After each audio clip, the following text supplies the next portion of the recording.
Plus de 13 000 conteneurs de commerçants du Niger sont bloqués au port autonome de Cotonou, du fait des sanctions de la CEDEAO.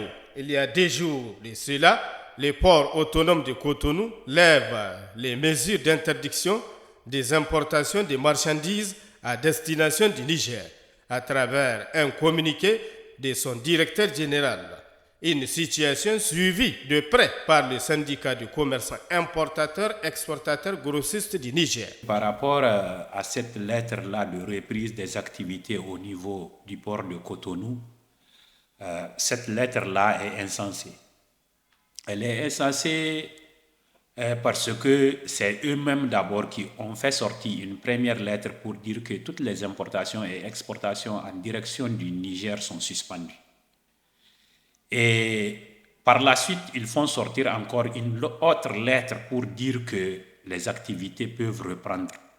Nous pouvons dire aujourd'hui que nous sommes un État, nous sommes des citoyens dignes, nous avons notre dignité en nous-mêmes et ils ne peuvent pas du jour au lendemain prendre des décisions sans pour autant nous concerter. Les commerçants du Niger, à travers leurs syndicats, ne sont pas prêts à continuer les transactions de marchandises sur le port autonome de Cotonou pour quelques raisons évoquées par le secrétaire général adjoint des syndicats de commerçants, importateurs, exportateurs, grossistes du Niger. Nous sommes unanimes là-dessus. Quelqu'un qui dispose de 13 000 conteneurs et qui a pris des frais de surestarie et de gardiennage s'élevant à plus de 15 milliards avec nos commerçants nigériens, nous ne pouvons pas vraiment continuer ces activités avec ces personnes-là.